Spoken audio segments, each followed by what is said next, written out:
Usually जब भी हम किसी फिज़िकल क्वांटिटी की मेज़रमेंट के लिए उसकी यूनिट चूज़ करते हैं तो यूनिट को कोई नाम भी दे देते हैं और नाम के साथ फिर एक लगाते हैं। जैसे कोई फिज़िकल क्वांटिटी है लेंथ। लेंथ की डिफरेंट डिफरेंट अमाउंट्स, जैसे length of my room, height of Mount Everest, distance between Dharuhera Chungi and BMG mall, all these are different amounts of length. तो लेंथ्स की डिफरेंट डिफरेंट अमाउंट्स को measure करने के लिए length की हम जो स्टैंडर्ड अमाउंट सेलेक्ट करेंगे, जिसको लेंथ का एक कहेंगे, लेंथ की यूनिट कहेंगे। आम तौर पे हम यूनिट को कोई नाम दे देते हैं। नाम क्या रखेंगे वो बहुत सारी बातों पे डिपेंड करता है, कभी किसी साइंटिस्ट के नाम पे या किसी और कारण से किसी और नाम पे। लेंथ की जैसे यूनिट स्टैंडर्ड यूनिट है जो इंटरनेशनली अडॉप्टेड है, उसका नाम 1 मीटर है। तो जो बात मैंने अभी बताई उसको बताने के लिए लेंथ की मैं जो दो डिफरेंट अमाउंट्स ले लेता हूँ। सपोज़ एक तो लेंथ की अमाउंट है लेंथ ऑफ माय रूम। तो मैं क्या करूँगा, मेरे रूम की लंबाई को लेंथ की जो यूनिट 1 मीटर है उसके साथ कंपेयर करूँगा। मेरे रूम की लेंथ 1 मीटर जो लेंथ है, यानी लेंथ की जो यूनिट है, उससे 5 टाइम्स ग्रेटर है। तो मैं क्या कह दूँगा, मेरे रूम की लेंथ 5 मीटर है, 5 × 1 मीटर। तो 5 वो नंबर हो गया जो मैंने अपने रूम की लंबाई, यानी लंबाई की एक विशेष अमाउंट को डिस्क्राइब करने के लिए यूज़ किया। और हो सकता है लेंथ की कोई दूसरी अमाउंट हो। सपोज लेंथ की दूसरी अमाउंट है बीएमजी शॉपिंग मॉल जो रेवाड़ी में है, और धारूहेड़ा चुंगी जो वो भी रेवाड़ी में है। उन दोनों के बीच का डिस्टेंस है वो मैंने मेजर करना है। तो मैंने 1 मीटर के साथ कंपेयर किया तो पता चला वो 1 मीटर से 100 टाइम्स ग्रेटर है। तो मैं ये कहूँगा कि the distance between BMC shopping mall and Dharuhera Chungi, which is also a different amount of length, is equal to 100 metres, या that is 100 times 1 metre. So you have seen, अगर बिगर अमाउंट है physical quantity की तो उसकी बिगर amount को describe करने के लिए हमें उसके यूनिट के साइज़ के साथ बिगर नंबर यूज़ करना पड़ेगा। और छोटी अमाउंट है तो यूनिट के साइज़ के साथ छोटा नंबर मल्टीप्लाई करना पड़ेगा। एक जनरल बात मैं इस प्रकार से बोल दूं कि कोई फिज़िकल क्वांटिटी है और उस फिज़िकल क्वांटिटी की सपोज कोई पर्टिकुलर अमाउंट है क्यू, और ये पर्टिकुलर अमाउंट ऑफ क्यू जो हमने मेज़र की किसके साथ कंपेयर करके, उसकी फिजिकल क्वांटिटी क्यू की यूनिट के साथ कंपेयर करके। और हमने ये देखा कि इस फिजिकल क्वांटिटी की ये जो अमाउंट क्यू है ये यूनिट से n टाइम्स ग्रेटर है। तो क्यू की वैल्यू क्या लिखूंगा, मैं लिखूंगा Q is equal to n times, n is a number, n times the size of the unit of Q.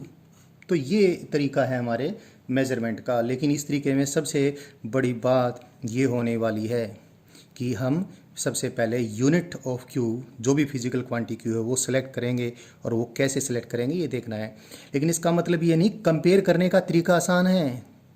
हमें किसी फिजिकल क्वांटिटी को मेज़र करने के लिए उस फिजिकल क्वांटिटी की डिफरेंट अमाउंट्स को यूनिट के साइज से कंपेयर करना पड़ेगा। कंपेयर करने का भी अच्छा तरीका होना चाहिए। और डिफरेंट डिफरेंट फिजिकल क्वांटिटी की डिफरेंट डिफरेंट वैल्यूज़ को मेज़र करने के लिए कंपेयर करने के हमने बढ़िया तरीके बना रखे हैं। सेट ऑफ प्रोसीजर्स हैं, उनको यूज़ करके हम कंपेयर करके डिफरेंट अमाउंट्स डिटरमाइन करते हैं। तो अभी एक और थोड़ा सा मैं इसको बताऊंगा आपको। वैसे आसान बात है, आपको काफ़ी कुछ क्लियर हो भी गई होगी।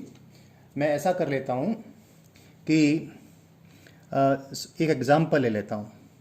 और एग्ज़ाम्पल ये है कि ये क्यू का एग्ज़ाम्पल ले लूँ। सपोज़ इसकी जो यूनिट है मैंने वैसे बता भी दिया है। सपोज़ इसकी यूनिट को मैं 1 U बोल देता हूँ। और क्यू की दो अमाउंट हैं, एक छोटी एक बड़ी। तो क्यू की पहली अमाउंट है वो Q1 है जो कि छोटी है। तो और Q1 यूनिट के साइज से N1 टाइम्स ग्रेटर है। तो Q1 को तो क्या लिखूँगा मैं, N1 × 1U। 1U is the size of the unit of Q. इसका कोई नाम भी हो सकता है। जैसे लेंथ के केस में 1U के बजाय इसको हमने 1 मीटर लिखना था। अगर अब लेंथ की यूनिट में 1 मीटर सेलेक्ट करता हूँ तो। और क्यू की कोई दूसरी अमाउंट है Q2, और Q2 यूनिट की, क्योंकि यूनिट के साइज से N2 टाइम्स ग्रेटर है, तो Q2 is equal to N2 into size of 1 unit of Q। और अगर Q2 Q1 से ग्रेटर है, if Q2 is greater than Q1, तो ये कब होगा? जब N2 is greater than N1। और यही मैं कह रहा हूँ कि हमने फिजिकल क्वांटिटीज़ की डिफरेंट अमाउंट्स को मेज़र करना है, तो उनकी डिफरेंट अमाउंट्स को उनकी यूनिट्स के साइज़ के साथ कंपेयर करेंगे, और बड़े अमाउंट यानी बड़ी क्वांटिटी यानी बड़े साइज़ के लिए बड़ा नंबर यूज़ करेंगे, और छोटी अमाउंट के लिए हम छोटा नंबर यूज़ करेंगे। तो ये बेसिक तरीका है जिससे हम फिजिकल क्वांटिटीज़ को मेज़र करेंगे। कैसे मेज़र करेंगे? उनकी डिफरेंट अमाउंट्स को उनके यूनिट के साथ कंपेयर करके। एक बार फिर मैं एक वो एग्जांपल जो बताया था मैं लिख देता हूँ। जैसे लेंथ की बात की थी मैंने अभी, और उसको एक बार फिर बोल देता हूँ। लेंथ की डिफरेंट अमाउंट्स हैं। एक तो लेंथ है, किसकी लेंथ? मेरे कमरे की लेंथ। वो कितनी? एग्जाम्पल को रिपीट करूँ, 5 टाइम्स 1 मीटर। तो मैंने नंबर क्या यूज़ किया? 5 यूज़ किया। 1 मीटर क्या है? Size of the unit of length. और दूसरी लेंथ क्या थी भाई? दूसरी लेंथ मैंने BMG शॉपिंग मॉल और धारू एड़ा चुंगी के बीच का डिस्टेंस है वो मेज़र किया था। और मैं भूल गया अभी, मैंने 100 टाइम्स बोला था या 200, I do not remember, suppose 100 बोला था। तो मान लिया BMG शॉपिंग मॉल और धारू एड़ा चुंगी के बीच का जो डिस्टेंस है वो 1 मीटर से 100 टाइम्स ग्रेटर है, या 100.5 भी हो सकता है। मैं 100.5 लिख देता हूँ बच्चों। वो इसलिए लिख देता हूँ अभी क्योंकि कई बार हम ये सोच लेते हैं, जिस प्रकार के मैं एग्जाम्पल ले रहा हूँ, तो कभी आप ये ना सोच लो कि जो नंबर होता है वो तो होल नंबर ही होगा। नहीं, फ्रैक्शन भी हो सकता है। So suppose the again I repeat, the distance between Dharu एड़ा चुंगी and BMG shopping mall is 100.5 times greater than the size of unit of length, and size of unit of length is equal to 1 meter. So L2 is 100.5 into 1 meter. You can easily see that because L2 is greater than L1, so the number used to describe the amount of L2 is greater than the number used to describe the amount L1. तो ये measurement की basic बात मैंने आपको बताई। लेकिन बच्चों कई बार ऐसा भी होगा, ऐसा होगा कई बार, पहले ज़्यादा होता था, अब इतना नहीं होता, कि हम किसी फिजिकल क्वांटिटी, एक बार मैं आपको अभी ये बताऊंगा, एक पीछे वाली बात को मैं एम्फेसाइज करना भूल गया। किसी फिजिकल क्वांटिटी Q को हमने मेज़र किया, तो Q का मेज़रमेंट कैसे आया? Size of the unit of the Q and A number. ये नंबर ये बताएगा कि Q की वैल्यू, Q की अमाउंट उसके यूनिट के साइज से कितना गुना ज़्यादा है। तो किसी फिजिकल क्वांटिटी के मेजर में दो पार्ट होते हैं, एक तो साइज ऑफ यूनिट और एक ये न्यूमेरिकल वैल्यू और नंबर। जैसे फिर वही एग्जांपल लेते हैं, लेंथ को मेज़र किया मैंने। लेंथ के मेज़रमेंट के दो फैक्टर हैं। जब इसकी लेंथ का मेज़रमेंट लिखता हूँ, पहला फैक्टर है एक नंबर, और दूसरा फैक्टर है क्या? लेंथ की यूनिट का साइज़। तो ये न्यूमेरिकल वैल्यू है मेरे कमरे की लंबाई की, और ये size of the unit of the measurement of length है। अब उसी बात पे आता हूँ जो मैंने अभी अधूरी छोड़ दी थी। कई बार ऐसा भी होगा, डिफरेंट यूनिट्स भी यूज़ की जा सकती हैं किसी फिज़िकल क्वांटिटी को मेज़र करने के लिए। पुराने ज़माने में ऐसा बहुत होता था। अलग अलग देशों के लोग, अलग अलग समाजों के लोग अलग अलग साइज़ की यूनिट्स यूज़ करते रहते थे। जैसे लेंथ की बात करूं, तो लेंथ की कुछ लोग तो यूनिट्स यूज़ करते थे 1 सेंटीमीटर, लेंथ की कुछ लोग यूनिट्स यूज़ करते थे 1 मीटर। तो अगर सेंटीमीटर्स और मीटर दोनों यूनिट लेंथ की यूज़ करते हैं, देखो मैंने वापस बता देता हूँ, डिफरेंट यूनिट्स भी यूज़ की जा सकती हैं। और मान लिया डिफरेंट यूनिट्स यूज़ करके किसी फिज़िकल क्वांटिटी की किसी गिवन अमाउंट को हम मेज़र करते हैं। फॉर एग्ज़ाम्पल, मेरे कमरे की लेंथ जो कि L1 है, जो कि 5 मीटर है, वो हमने मेज़र की डिफरेंट यूनिट्स में। एक यूनिट का, लेंथ की एक यूनिट का नाम है 1 सेंटीमीटर, और लेंथ की एक यूनिट का नाम है 1 मीटर। तो 1 मीटर के साथ मेरे कमरे की लेंथ कंपेयर की तो पाया वो कमरे की लेंथ से कितने गुना ज़्यादा है, 5 टाइम्स ग्रेटर है। और उसी कमरे की लंबाई को मैं लेंथ की दूसरी यूनिट यानी 1 सेंटीमीटर के साथ कंपेयर करता हूँ तो मुझे मिल लगता है कि वो 1 सेंटीमीटर से 500 टाइम्स ग्रेटर है।